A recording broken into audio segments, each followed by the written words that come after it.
Alors, ici, je vous présente l'unité 1 qui s'intitule Notions de base en nutrition. La sous-unité 1 va nous permettre de définir les concepts.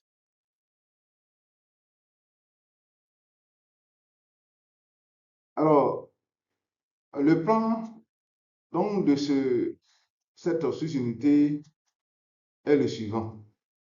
Premièrement, une introduction dans laquelle nous allons présenter d'une façon générale les, les notions, les objectifs, n'est-ce pas, de ce cours. Ensuite, en deuxième position, nous allons définir les concepts. En troisième position, nous allons parler de l'importance de la nutrition.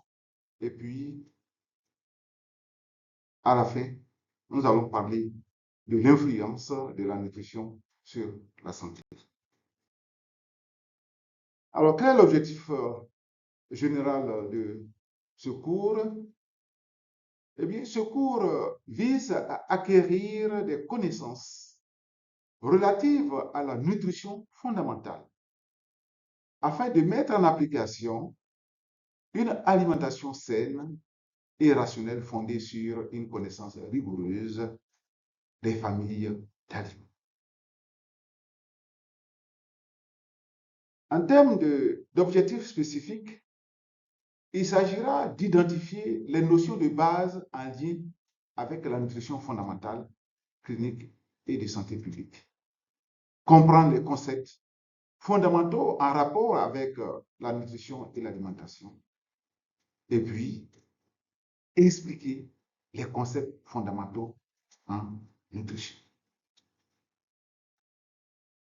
Alors, au thème donc de ce cours, il s'agira pour les apprenants de mobiliser les connaissances fondamentales et spécifiques des nutritionnistes dans le domaine des aliments et de leur utilisation dans le cadre d'une alimentation rationnelle ou d'une alimentation particulière. Alors, en introduction, il faut dire que la nutrition est une fonction assurant l'entretien de l'organisme, son maintien en vie et sa croissance, en lui fournissant les notions indispensables ainsi que l'énergie dont il a besoin.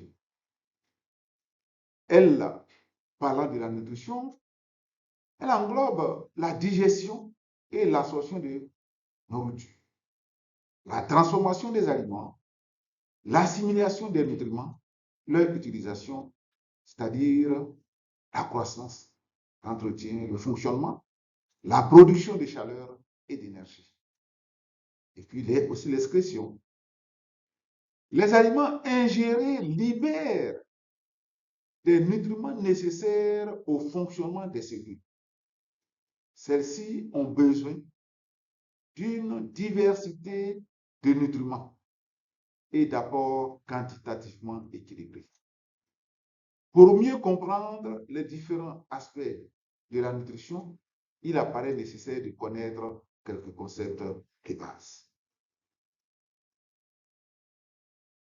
Alors donc, nous allons donc donner quelques définitions, n'est-ce pas, de ces concepts. Alors, qu'est-ce qu'on entend par diététique?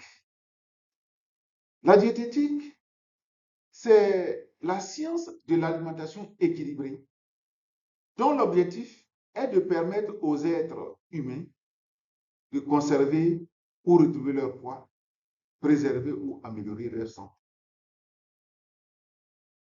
Vous comprendrez que c'est donc une notion fondamentale, n'est-ce pas, pour commencer, débuter la nutrition. Ensuite, nous allons aussi parler de ce que c'est que l'alimentation. Parce que souvent, on entend aliments, alimentation, diététique. etc., etc. Mais l'alimentation, en réalité, c'est quoi? L'alimentation, elle étudie les sciences de l'aliment et de tous les phénomènes qui concourent à son utilisation avant son devenir dans l'organisme.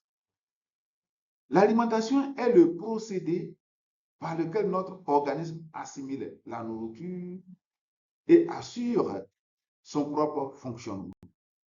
Elle est à la base d'une bonne santé. Il apparaît aussi important de définir la notion d'aliment. Je l'ai dit il y a peu, on entend aliment, alimentation. On a donné la notion, la définition de l'alimentation, mais qu'est-ce qu'on entend par aliment? Les aliments sont des denrées d'origine animale, végétale ou mixte, c'est-à-dire peuvent être les deux à la fois, qui sont nécessaires au développement, au fonctionnement, à la constitution des réserves et à la réparation de l'être humain. Eh bien, il faut aussi, n'est-ce pas, après avoir défini la notion d'aliment, parler d'alimentation équilibrée. Puis déjà, nous avons parlé d'alimentation, mais en termes d'alimentation équilibrée, qu'est-ce que c'est? Eh bien, une alimentation équilibrée est composée, excusez, de tous les groupes d'aliments nécessaires au bon fonctionnement de notre organisme.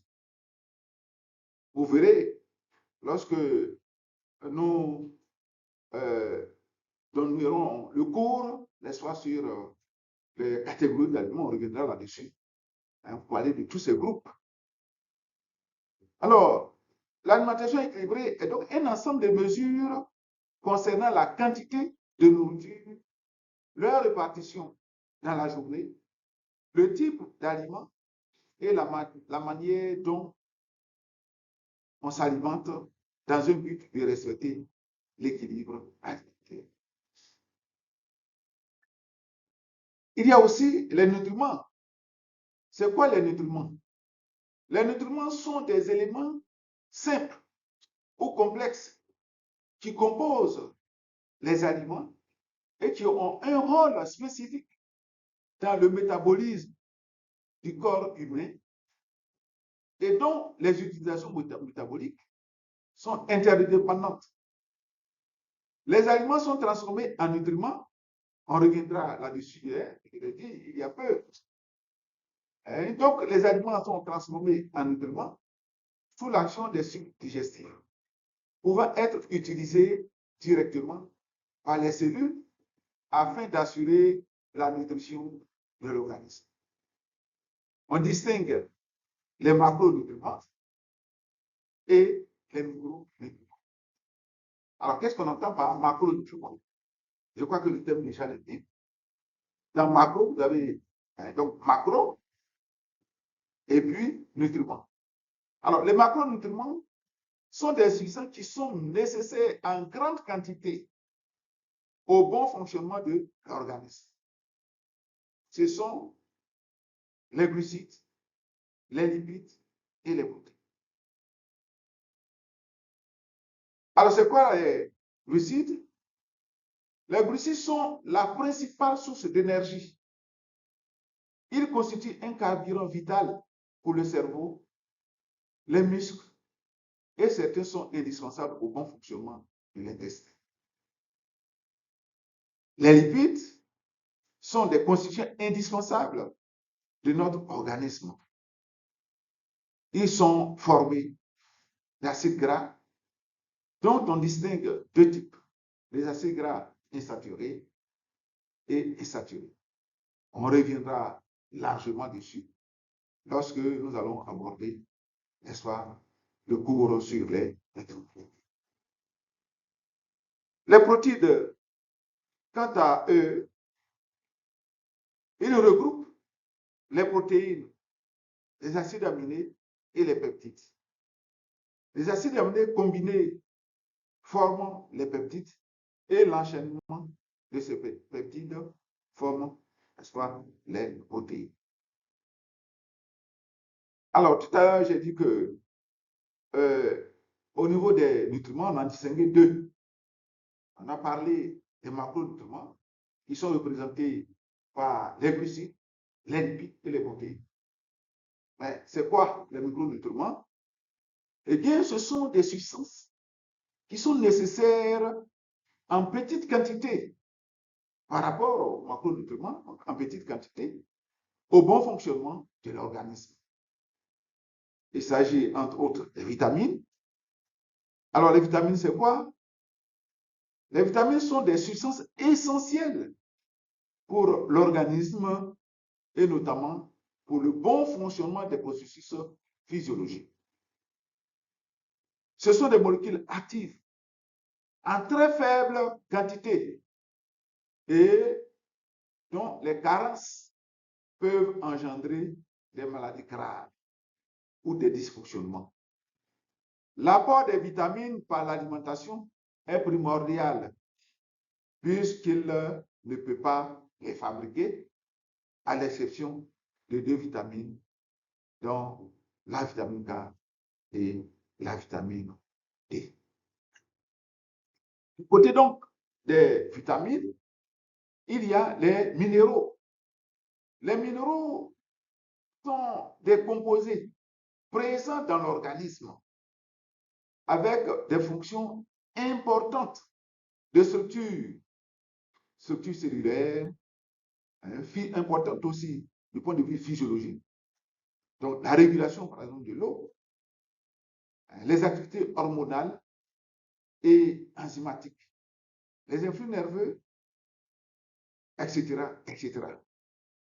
Vous verrez que les minéraux, n'est-ce pas, jouent un rôle, ne pas dire des rôles très importants au niveau de notre organisme. Ils servent, n'est-ce pas, pour mémoire, de cofacteurs. Cofacteurs, ça veut dire que vous allez voir, par exemple, il y a des activités au sein de l'organisme, surtout des activités enzymatiques, qui ne peuvent pas se dérouler sans, n'est-ce pas, ces minéraux-là. On reviendra. Alors, parmi les minéraux, on en distingue les micro-éléments, je dis bien micro-éléments, ce n'est pas macro-nutriments, mais ici c'est micro-éléments, et puis les macro-éléments ou éléments majeurs. Alors, c'est quoi les macro-éléments? Eh bien, les macro-éléments sont les éléments majeurs dont le corps a besoin en plus grande quantité. La catégorie des macro-éléments regroupe le calcium, le chlore, le magnésium, le phosphore, le potassium et le sodium.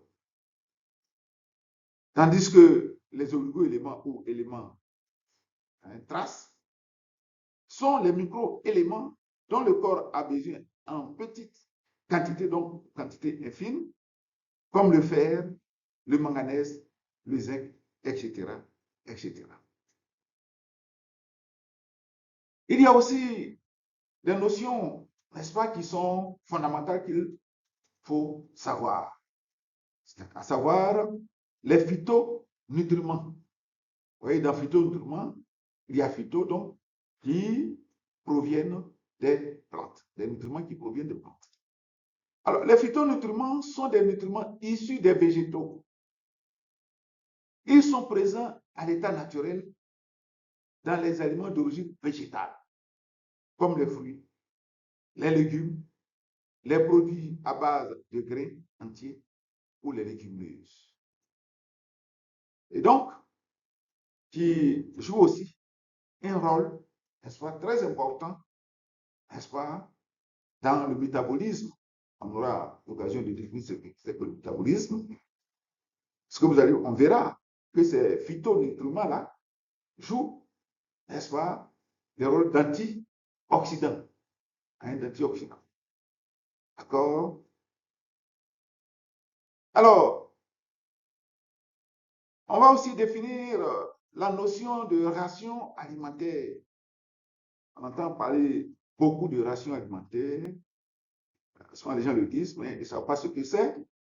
La ration alimentaire est la quantité d'aliments qu'une personne doit consommer en un jour, en une journée, si vous voulez, pour survenir aux besoins de son corps.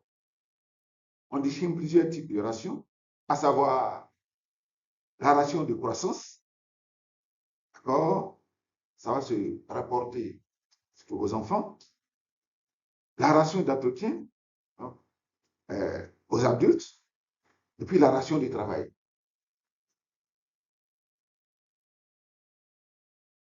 Il y a aussi, n'est-ce pas, la notion de besoin nutritionnel, qui est aussi, n'est-ce pas, une notion fondamentale.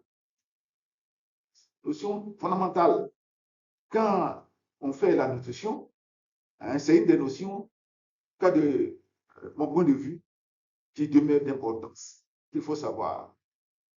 Alors, les besoins nutritionnels représentent la quantité moyenne de nutriments ou d'énergie nécessaire chaque jour à l'organisme pour assurer le développement, le renouvellement des tissus, le maintien d'un bon état de santé physique ou psychique et l'activité physique conforme à ces conditions de vie et de faire face à certaines périodes de la vie, telles que la croissance, la gestation, hein, la lactation.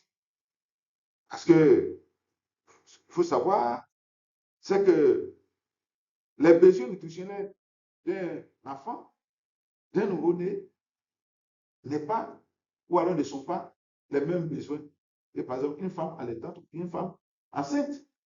Il en est de même que les besoins nutritionnels d'un enfant, n'est-ce pas, ne sont pas les mêmes que les besoins d'un sujet adulte ou bien d'un sujet âgé.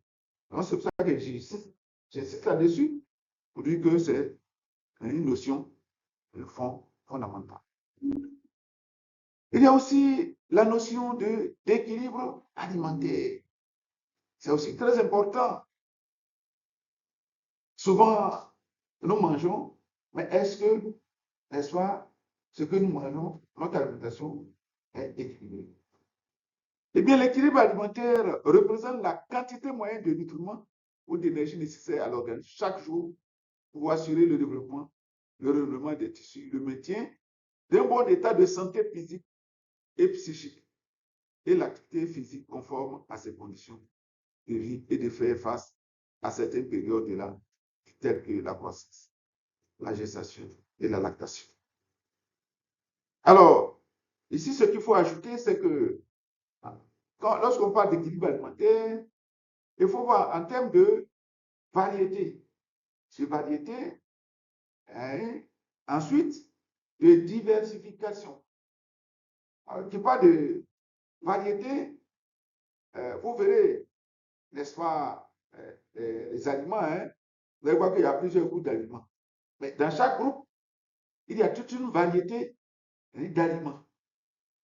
Il ne faudrait pas chaque fois être en train de consommer le même type, n'est-ce pas, dans le groupe. Donc, il faut varier. Par exemple, si je prends le groupe, je dis comme ça, des VPO, c'est-à-dire viande, poisson et œufs, eh bien, il ne faudrait pas que dans ce groupe-là, vous soyez toujours en train de consommer la viande, la viande, la viande. Il faut, n'est-ce pas, tantôt hein, consommer la viande, tantôt les œufs, tantôt le poisson, etc., etc. Parlant de diversification, ça veut dire qu'il faut, n'est-ce pas, puiser dans tous les groupes, n'est-ce pas, d'aliments justement pour avoir une alimentation équilibrée. Il y a aussi la notion d'équivalence alimentaire. Alors, c'est quoi l'équivalence alimentaire? Les aliments d'un même groupe alimentaire ont des caractéristiques nutritionnelles proches. C'est ce que je disais tout à l'heure. Quand vous prenez les VPO, ils sont très riches, n'est-ce pas, en protéines. D'accord? Aussi, on peut les remplacer par un autre du même groupe. Et on peut remplacer, n'est-ce pas, par exemple, les œufs par les poissons, ou les poissons par, n'est-ce pas, la viande. Cette substitution est appelée équivalence. L'équivalence alimentaire donc permet de varier son alimentation ou tout simplement parce que l'on n'aime pas un aliment, il est possible de le remplacer par un autre. Elles permettent de remplacer un aliment par un autre afin de varier l'alimentation en apportant la même quantité d'un constituant alimentaire essentiel pour la personne. Elles permettent de proposer un autre aliment quand la personne ne peut pas consommer ou n'aime pas un aliment. Il y a aussi, n'est-ce pas, la notion de combinaison ou association alimentaire. Souvent, nous mangeons, mais on combine les aliments, mais on ne sait pas, on ne connaît pas ces notions-là. Il apparaît nécessaire de les définir. Les associations alimentaires sont un ensemble de bonnes pratiques qui respectent votre physiologie pour une meilleure digestion et assimilation des nutriments. Parce que il y a souvent des associations qui sont incompatibles. Vous allez voir que quand vous faites ces associations-là, eh bien, au niveau, n'est-ce pas, du tube digestif, eh bien, ça va créer des flatulences. Ça va produire des flatulences. Ça va produire des gaz. Parce que tout simplement, vous n'avez pas fait, n'est-ce pas, de bonnes associations. Il y a aussi la notion d'apport nutritionnel conseillé, ANC. C'est quoi les apports nutritionnels conseillés? Les apports nutritionnels conseillés sont des points de repère scientifiques pour une population donnée. Ils représentent la quantité suffisante des différents nutriments nécessaires pour assurer la couverture des besoins nutritionnels des différentes populations. Il y a aussi les notions d'apport journalier recommandé, AJR, on entend souvent, qui sont des valeurs réglementaires européennes utilisées comme référence dans l'étiquetage nutritionnel des produits alimentaires. À la différence des ANC, les AJR ne prennent pas en compte l'âge, le sexe ou le mode de vie. Les AJR, vous allez généralement voir sur les étiquettes, les emballages. Et comme je le dis, les AJR, eh bien, sont des valeurs réglementaires européennes. Parce que nous, Côte d'Ivoire, en Afrique, eh bien, nous nous basons sur, n'est-ce pas, sur ces réglementations-là. Alors, il y a aussi la notion de densité énergétique. La densité énergétique traduit la quantité d'énergie apportée par 100 grammes d'aliment. C'est-à-dire que quand vous avez, n'est-ce pas, 100 grammes d'aliment, quelle est la quantité d'énergie qui se trouve dans ces 100 grammes-là? Alors, plus un aliment est sec, par exemple les biscottes, par rapport au pain, ou riche en lipides de construction, plus il est dense en énergie. À côté donc de la densité énergétique, il y a aussi la notion de densité nutritionnelle qui est fondamentale. La densité nutritionnelle traduit la teneur en micronutriments, j'insiste là-dessus, en micronutriments pour 1000 kilocalories. Les micronutriments, on a donné la définition tout à l'heure. On a dit que ce sont des nutriments qui sont représentés en petite quantité, n'est-ce pas, qu'on trouve dans les aliments qui jouent, n'est-ce pas, de très grands rôles au sein, n'est-ce pas, de notre organisme, qu'on trouve généralement dans les fruits et légumes, comme les vitamines, on en a parlé, les minéraux, etc., etc. Donc, la densité nutritionnelle traduit, je reviens là-dessus, la teneur en micronutriments pour 1000 kilocalories. Les graisses saturées et les glucides sains, tels que le sucre, ont une faible densité nutritionnelle, généralement qu'on appelle des calories vides, mais une haute densité énergétique. Les fruits et légumes ont une haute densité nutritionnelle, donc apport en minéraux, en vitamines et en microconstituants, dont les phytonutriments dont on a parlé, et une faible densité énergétique. Donc, dorénavant, il faut faire, n'est-ce pas, la différence entre densité énergétique et densité nutritionnelle. C'est quoi les calories? Ce qu'on entend par calories, l'unité de mesure de la valeur énergétique ou de la quantité d'énergie contenue dans les aliments.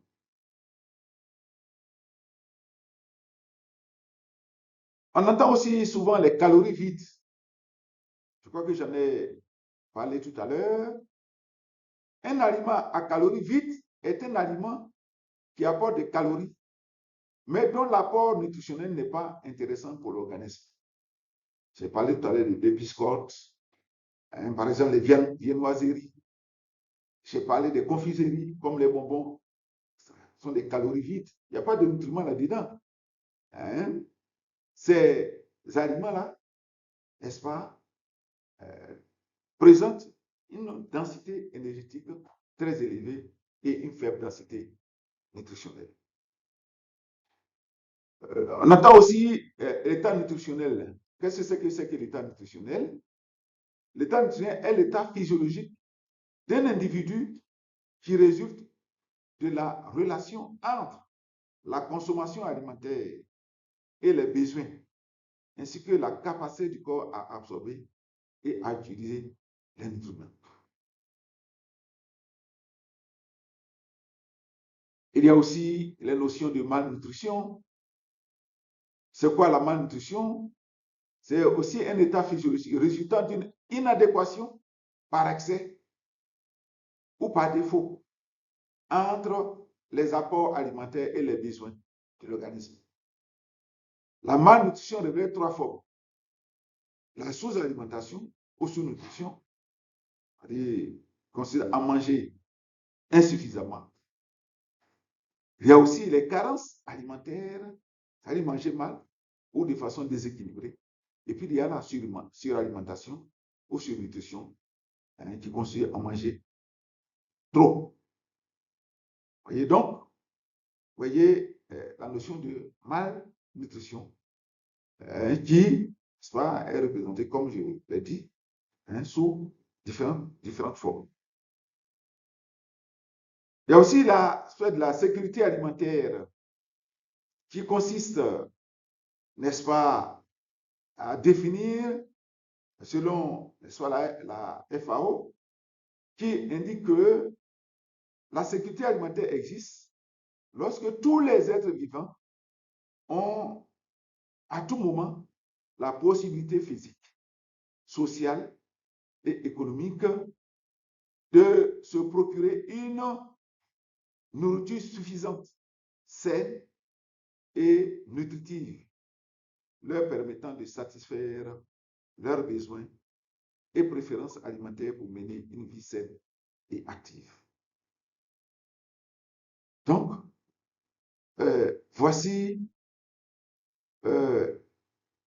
les définitions des concepts de base qu'il est nécessaire de savoir avant, n'est-ce pas, d'aborder les fondamentaux de la nutrition.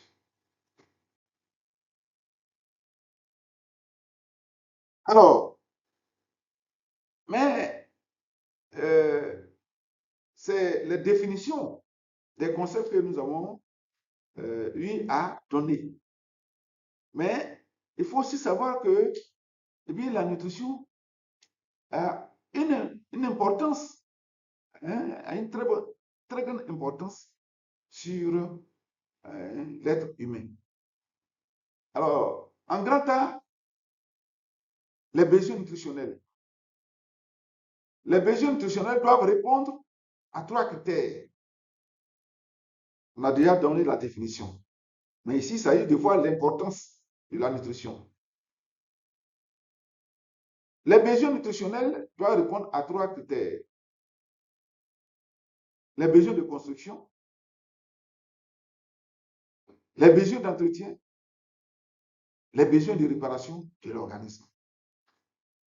C'est-à-dire, lorsque nous mangeons, il faut penser, n'est-ce pas, à la construction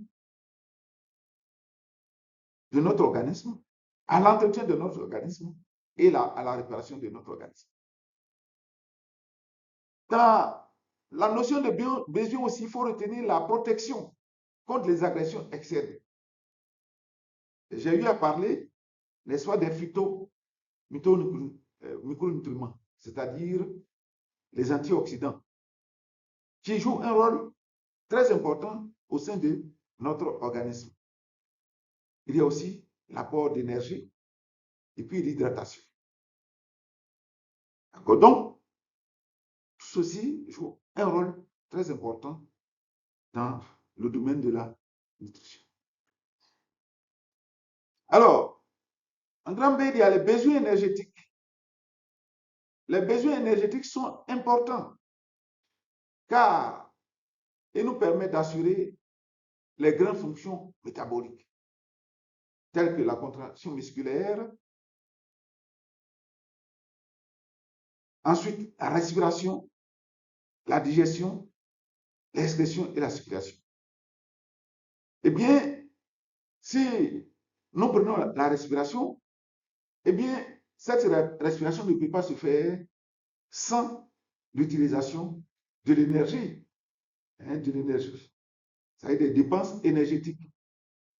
Pour ceux qui ont déjà fait un peu de biochimie, en parlant de cycle de Krebs, vous savez que, n'est-ce pas, tout le métabolisme, n'est-ce pas, est basé sur ça, le cycle de Krebs, la production de l'énergie sous forme d'ATP, adénosine triphosphate. Donc, n'est-ce pas, les besoins énergétiques jouent un rôle très important dans toutes ces fonctions métaboliques.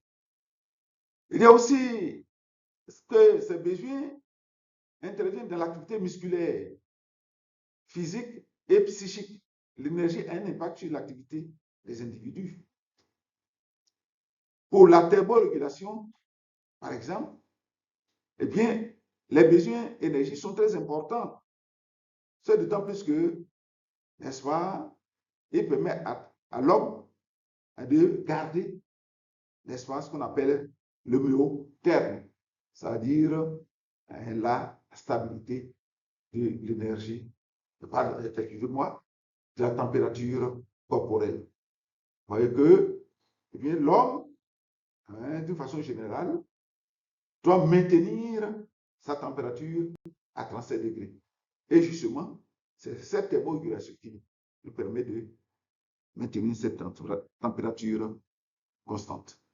Et aussi pour la construction et la réparation des tissus.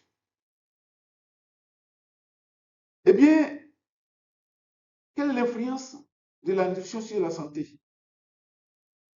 On peut voir l'influence de la nutrition sur la santé à 2 niveaux, soit positivement ou négativement. Positivement, nous pouvons retenir la croissance, surtout au niveau des nourrissons, des enfants. Eh bien, lorsque on donne à manger, n'est-ce pas, à ces enfants, eh bien, ça leur permet de se développer.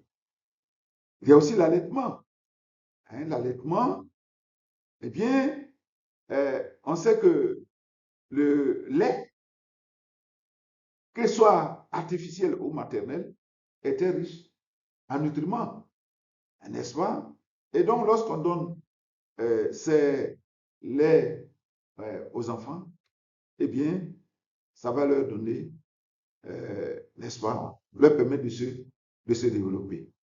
Et puis la gestation, bien entendu, lorsque la femme est enceinte, eh bien, il faut qu'elle apporte, n'est-ce pas, les nutriments nécessaires, non seulement pour euh, le fœtus, mais également pour le. Bien entendu, si, n'est-ce pas, nous n'avons pas bien consommé, nous n'avons pas une alimentation équilibrée, la conséquence, eh bien, c'est, n'est-ce pas, euh, c'est les maladies métaboliques, n'est-ce pas, qui vont faire leur apparition, telles que le diabète, vu qu'il pose un véritable problème de santé publique, les maladies cardiovasculaires, l'obésité, les cancers, les maladies intestinales et les allergies alimentaires.